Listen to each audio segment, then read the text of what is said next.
नमस्कार, आप देख रहे हैं सुप्रभात बिहार और आपके साथ मैं हूं विवेक। बिहार चुनाव के दिन जैसे जैसे नजदीक आ रहे हैं, नेता चुनाव प्रचार अभियान में जुटते जा रहे हैं, चाहे वो सत्ता पक्ष के नेता हो या फिर विपक्ष के नेता। बात सत्ता पक्ष की अगर हम करें तो मुख्यमंत्री नीतीश कुमार ने कल से प्रचार अभियान की शुरुआत कर दी। सीएम वर्चुअल माध्यम से प्रचार कर रहे हैं, वहीं कल से जनसभा भी करेंगे, जबकि तेजस्वी यादव आज से अपने प्रचार अभियान की शुरुआत करने वाले हैं। तेजस्वी आज रोसड़ा में जनसभा करेंगे, तेज प्रताप यादव के नामांकन के बाद सभा की शुरुआत करेंगे।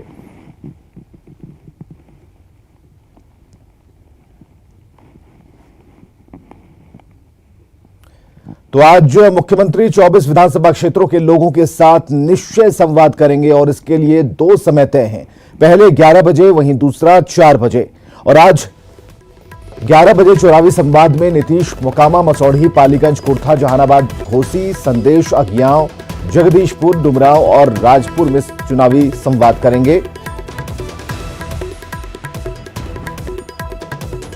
और शाम 4 बजे चेनारी, सासाराम, करगहर, दिनारा, नोखा, ओबरा, नवीनगर, रफीगंज, शेरघाटी, बेलागंज, अतरी, झाझा और चकाई में भी सभा होगी। इससे पहले कल नीतीश कुमार ने पटना जनता दल यूनाइटेड कार्यालय से वर्चुअल रैली को संबोधित किया। उन्होंने लोगों से अपील की कि वो काम के आधार पर वोट देने का निर्णय लें। तेजस्वी के नौकरी वाले बयान के बारे में कहा कि उनके शासनकाल में सबसे ज्यादा रोजगार दिया गया। नीतीश ने कहा कि कुछ लोग समाज को बांटना चाहते हैं और वो समाज को एकजुट करना चाहते हैं।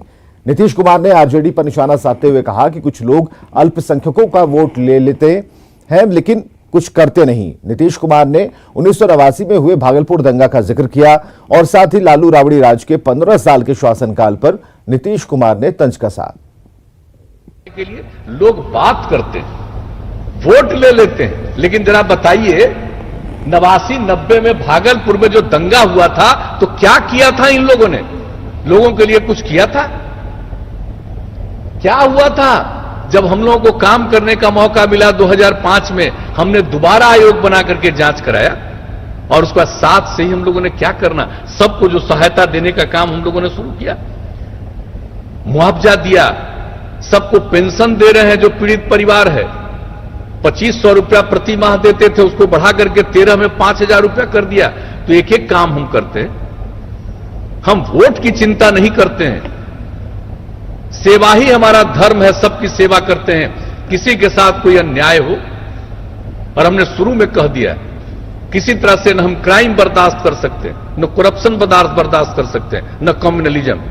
तो जो जिनको करना था वोट ले लेते हैं, लेकिन किया क्या? जो शिकार हुए हम ये पूछना चाहते हैं। लोग बोलते रहते हैं, हम लोगों को तो हंसी आती है जब भी कोई बात करते हैं। और कोई चीज आजकल तो सोशल मीडिया हो गया, ट्वीट किया जाता है, तो ट्वीट करने पर कमेंट जो करता है जरा देख लीजिए, नकली नाम होगा वो जरूर। और ट्वीट क्या करता है? बात पर नहीं, अनाप शनाप लिखता है। और जितना तेजी से रोजगार के लिए और हर प्रकार से हम लोगों ने काम किया है, अब कोई बोलता है कि हम इतना दे देंगे, ये भला बताइए। लोग बता रहा है कि कैबिनेट का बैठक करके हम इतना दिलवा देंगे। अरे जो 15 साल का था उसमें कैबिनेट का मीटिंग होता था जी। कैबिनेट की प्रत्याशा में मीटिंग करते थे। जब हम लोगों की सरकार बनी तो हम लोगों को अनेक कैबिनेट का डिसीजन लेना पड़ा कि कैबिनेट की प्रत्याशा में निर्णय। लोग कैबिनेट तो करते नहीं थे समय पर, कैबिनेट मिनिस्टर्स का भी कोई सम्मान नहीं देते थे। कौन सी स्थिति थी? चंद लोग को छोड़ दीजिए तो बाकी लोगों की क्या स्थिति थी, किस तरह का सरकार चलाते थे। और कहीं से भी कोई बात करे, प्रचारित करे, यह संभव है? आप समझ सकते हैं दुनिया में कहीं भी आजकल बेरोजगारी की बात लोग कर रहे हैं, जरा बताइए तो दुनिया के किसी भी मुल्क में सरकारी सेवा में ही सबको नौकरी मिलती है? यह है संभव? यह कहीं किसी को पता है?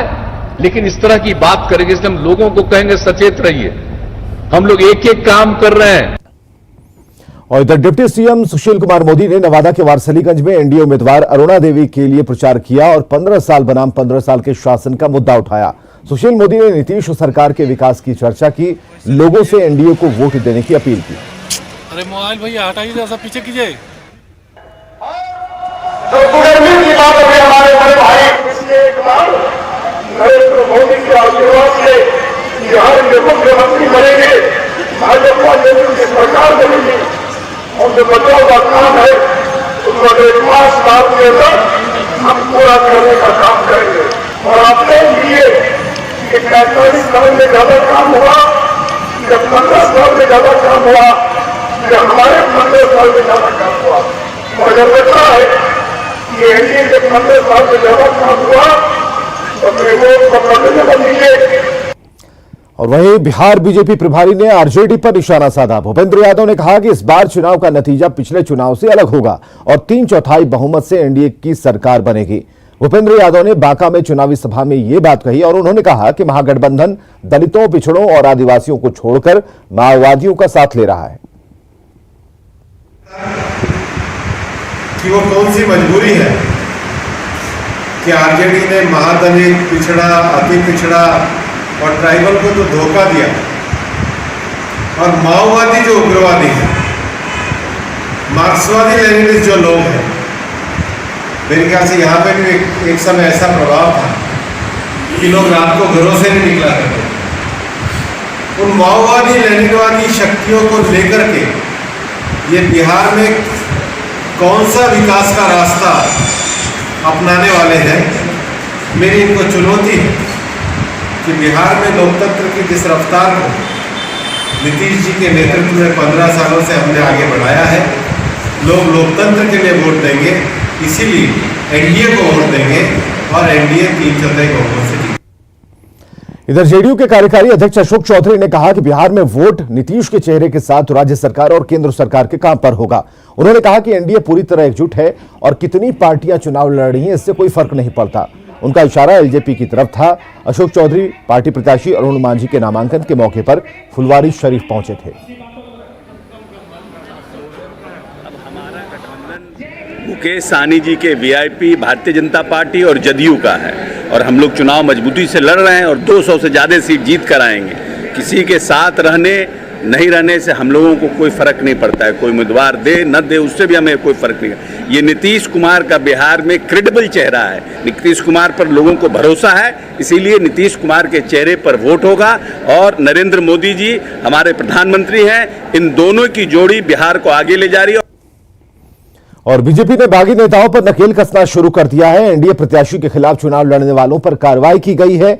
9 नेताओं को पार्टी ने बाहर का रास्ता दिखाया है।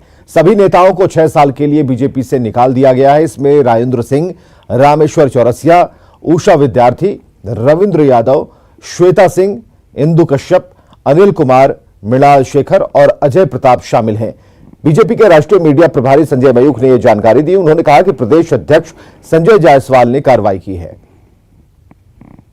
इस हिसाब से वो लोग जा करके, और जो एक मैसेज जा रहा था कि इन लोगों के खड़े होने से एक भ्रम की स्थिति थोड़ी बनी थी, तो इस कार्रवाई से निश्चित रूप से वो बात डाइल्यूट हो जाएगी, खत्म हो जाएगी। भाई हम लोगों का जो गठबंधन है यहाँ, भारतीय जनता पार्टी, विकासशील इंसान पार्टी, हिंदुस्तान आवामी मोर्चा और जनता दल, तो चारों पार्टी के सभी नेता और सभी कार्यकर्ता बिल्कुल एकजुट होकर करके चुनाव में लग गए हैं। और देखिए, जो कोई भी व्यक्ति अपनी महत्वाकांक्षा को देखते हुए अगर चुनाव लड़ता है तो निश्चित रूप से हमारे जो चारों दल हैं ऐसे उम्मीदवारों पर निश्चित कार्रवाई करेंगे। बिहार विधानसभा चुनाव को लेकर तैयारियां चल रही हैं। पटना के बांकीपुर गर्ल्स स्कूल को स्ट्रांग रूम बनाया गया है, जहां ईवीएम सीलिंग का काम किया जाएगा। इसके लिए रात में भी काम चल रहा है। 28 अक्टूबर को होने वाले प्रथम चरण के विधानसभा चुनाव को लेकर पटना जिला प्रशासन की ओर से युद्ध स्तर से तैयारियां की जा रही है। रात का वक्त है और देखिए बांकीपुर गर्ल्स हाई स्कूल किस तरह से सज धज कर तैयार हो चुका है। जो कारीगर हैं, जो सफाई कर्मी हैं या पुलिस कर्मी हैं, वो लगातार अपनी ड्यूटी पर मुस्तैद नजर आ रहे हैं। और जो चुनाव से जुड़े हुए जो कर्मी हैं उनके लिए सीटिंग अरेंजमेंट किस तरह से किया गया है। कोरोना काल है, इसको लेकर देख सकते हैं कि डिस्टेंस मेंटेन करते हुए कुर्सियां लगाई गई है। जो भी टेबल है उसको यहां पर लगा दिया गया है। कल से ही जानकारी मिल रही है कि जो ईवीएम है उसकी सीलिंग का काम यहां पर किया जाएगा, क्योंकि चुनाव से पहले जो भी ईवीएम है उसमें प्रत्याशी का नाम चिपकाना है, पर्चा साटा जाएगा, जिसको लेकर तमाम जो चुनाव कर्मी है उनको ट्रेनिंग दिया गया है। और बांकीपुर गर्ल्स हाई स्कूल ही सेंटर बनाया गया है। एक तरह से कहें कि जो इलेक्शन से पहले जो तमाम जो तैयारी है उसको यहाँ पर किया जा रहा है और संतरी अपनी ड्यूटी में मुस्तैद हैं। तो जो पंडाल निर्माता हैं या फिर कारीगर हैं, तमाम लोग अभी रात के वक्त देख सकते हैं कि सफाई कर्मी भी मुस्तैद हैं। जिला प्रशासन की माने तो चुनाव से पहले तमाम एहतियात बरते जा रहे हैं। साथ ही कोरोना है, इसको लेकर काफी पहले से ये तैयारी कर ली गई है, चूंकि सोशल डिस्टेंसिंग मेंटेन करना है। जाहिर है पटना जिले में कुल 5 विधानसभा क्षेत्रों में जो है पहले चरण में चुनाव होना है। ऐसे में जिला प्रशासन पहले ही तैयारी में जुट गया है। कैमरामैन मनीष जुनेजा के साथ रजनीश कुमार, न्यूज़ 18 पटना। और तीसरे चरण के चुनाव के लिए आज से नामांकन शुरू हो रहा है। तीसरे चरण में 15 जिलों की 78 सीटें हैं। तीसरे चरण का मतदान 7 नवंबर को होगा और नामांकन की आखिरी तारीख जहां 20 अक्टूबर है, वहीं 23 अक्टूबर तक उम्मीदवार अपना नाम वापस ले सकते हैं। नामांकन को लेकर प्रशासनिक तैयारियां पूरी कर ली गई हैं।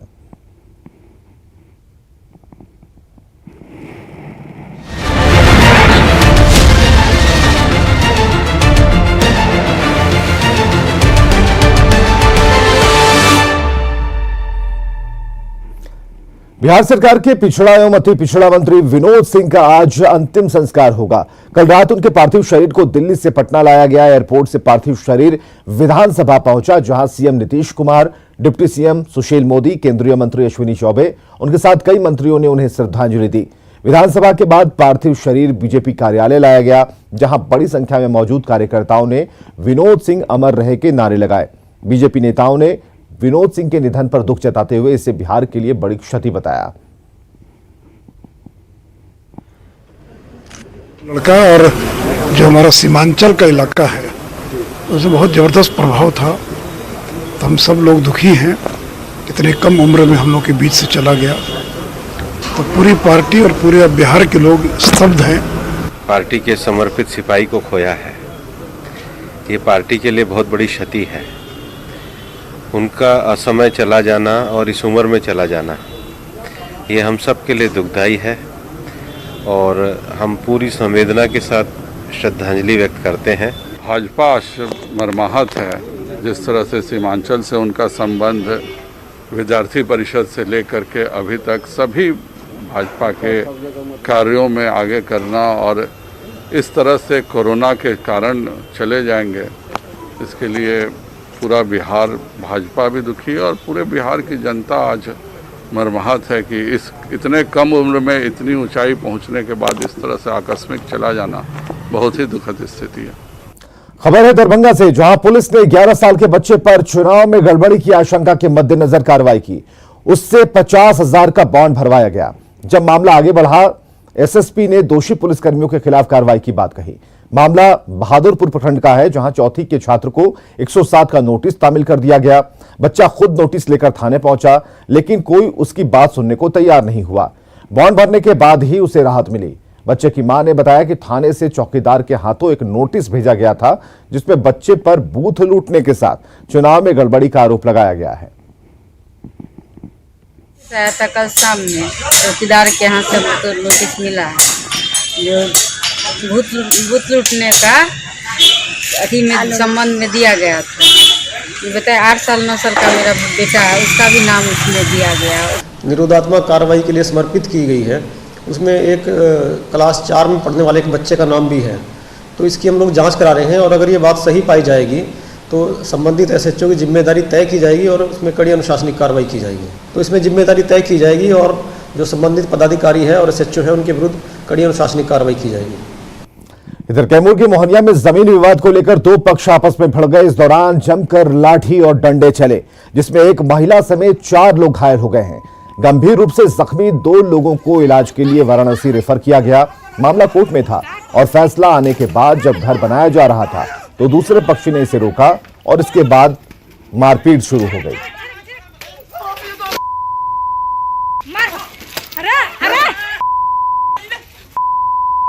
सिंह टीचर हैं, हमारा जमीन का केस डिग्री हो गया है, मगर वो लोग कह रहा है कि नहीं डिग्री है। वो लोग मारपीट कर रहा, हम लोग जोड़ने चले तो लोग मारपीट करने लगा।